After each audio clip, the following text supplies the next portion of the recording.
आज के सेशन में हम प्रतिरोध का जो नियम है उसके बारे में चर्चा करेंगे। प्रतिरोध का नियम, लॉ ऑफ रेजिस्टेंस। तो नियम क्या है? देखिए नियम है, इसके चार पॉइंट है इसके प्रतिरोध के नियम के। जो पहला पॉइंट क्या कहता है कि चालक का प्रतिरोध उसकी लंबाई के समानुपाती होता है। देखिए ये चालक का प्रतिरोध कैपिटल आर, ये समानुपाती का चिन्ह, और ये लंबाई स्मॉल एन, इसको समीकरण 1 नाम दे दिया। इसके बाद में इसकी व्याख्या क्या है? जैसे अगर चालक की लंबाई बढ़ेगी तो प्रतिरोध भी बढ़ेगा। कहने का मतलब अगर चालक की लंबाई बढ़ रही है तो उसका प्रतिरोध भी बढ़ेगा। फिर व्याख्या में दूसरा पॉइंट है, अगर चालक की लंबाई घटेगी तो प्रतिरोध भी घटेगा।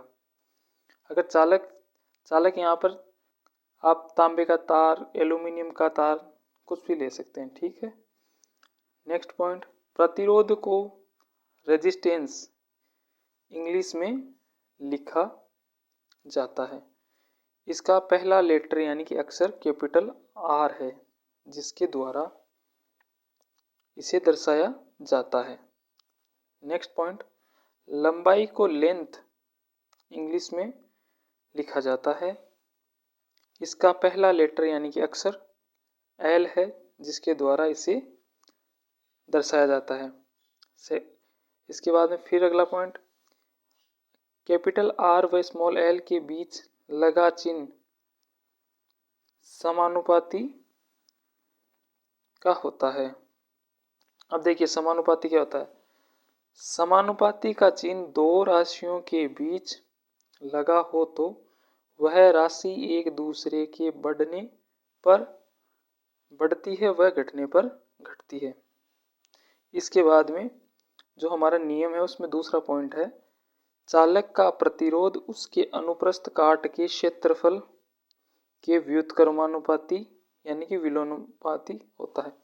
देखिए अनुप्रस्थ काट क्षेत्रफल क्या होता है? जैसे हमारा ये तार है तो तार का जो आगे का हिस्सा जिसे हम देखते हैं वो जो वहाँ का होता है उसे क्या कहते हैं? अनुप्रस्थ काट का क्षेत्रफल। अब देखिए ये प्रतिरोध है, ठीक है।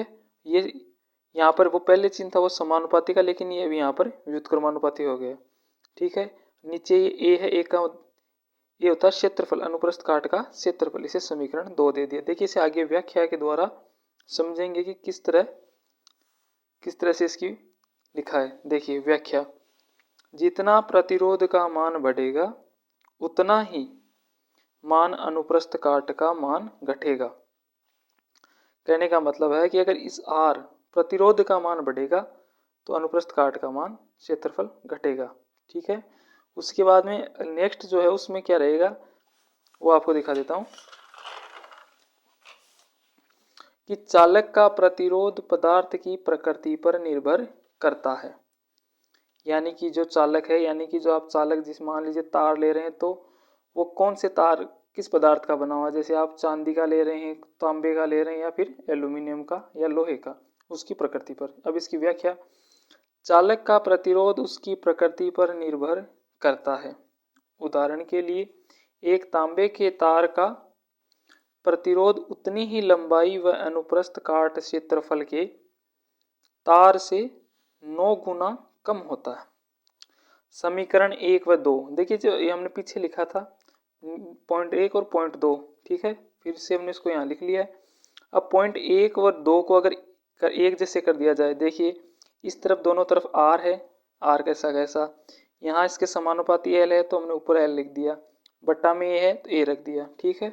इस तरह से यानी कि समीकरण 1 और 2 से हमें समीकरण नंबर 3 प्राप्त हुई।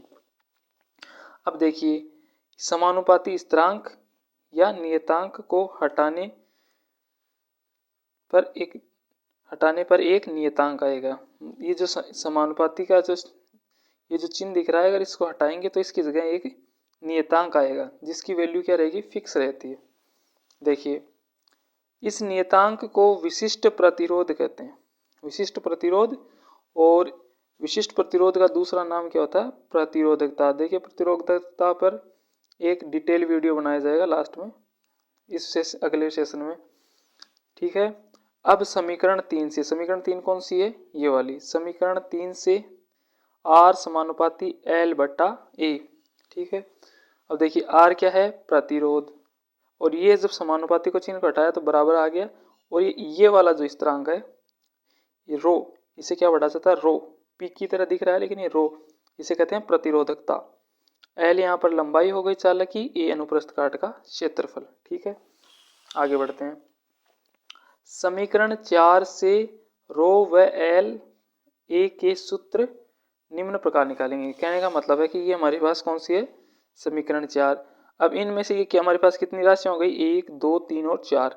3 का मान दे दे और 1 पूछ ले, तो उस स्थिति में हम किस तरह से मान निकालेंगे वो देखते हैं। देखिए अब ये देखिए, ये जो सूत्र निकाल रहे हैं वो उसी समीकरण 4 से निकाल रहे हैं। तो रो बराबर होगा R गुणा ए बट्टा एल, ये है प्रतिरोधकता निकालने का सूत्र। फिर है अनुप्रस्थ काट क्षेत्रफल निकलवाए तब रो गुणा एल बट्टा आर, देखिए इनके बीच में कोई चिन्ह नहीं है, इसका मतलब ये गुणा है। इसके बाद में लंबाई अगर निकलवाए चालक की तो L is equal to R गुणा ए बट्टा रो। इसके बाद में नेक्स्ट समीकरण संख्या 4 5 6 7 की मदद से हम आंकिक, यानी आंकिक को बोलते हैं न्यूमेरिकल पर्सन को सरल कर सकते हैं।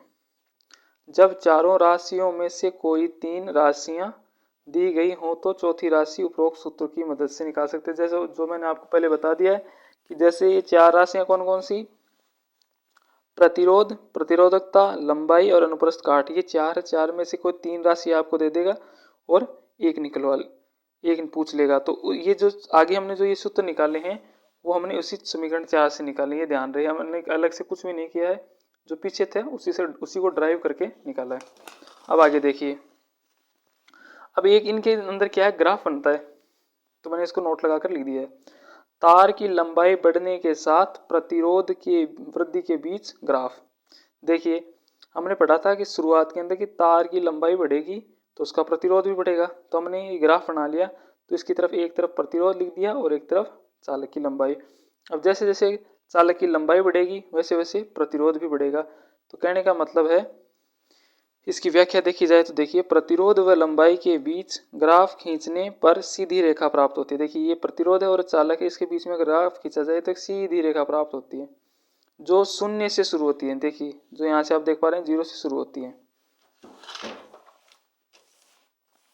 इसके बाद में देखिए सेकंड पॉइंट जो हमारा, देखिए अनुप्रस्थ काट का क्षेत्रफल व प्रतिरोध के मध्य ग्राफ। देखिए ये प्रतिरोध है और ये अनुप्रस्थ काट का क्षेत्रफल है। हमने जो हमारे दूसरे समीकरण था उसमें देखा था कि R समानुपाती 1 बट्टा ए, कि प्रतिरोध अगर बढ़ेगा तो अनुप्रस्थ काट घटेगा। अब देखिए अगर इसमें इस तरह से इसका ग्राफ बनेगा कि अनुप्रस्थ काट बढ़ेगा तो प्रतिरोध घटेगा। देखिए शुरुआत के अंदर क्या था कि अनुप्रस्थ काट प्रतिरोध अनुप्रस्थ काट क्षेत्र में इस तरह थे, धीरे धीरे फिर कम होता गया। अब इसकी व्याख्या देखें तो जैसे जैसे प्रतिरोध का मान बढ़ेगा वैसे वैसे अनुप्रस्थ काट का क्षेत्रफल का मान घटता जाएगा। तो ये था हमारा प्रतिरोध का कंसेप्ट, ठीक है। आशा करता हूँ सभी को ये समझ में आया होगा। अगर चैनल पे नए हैं तो लाइक शेयर और सब्सक्राइब कीजिए, और अगर आपका कोई सुझाव या फिर आपका कोई क्वेश्चन है तो मुझे कमेंट करके ज़रूर बताएं।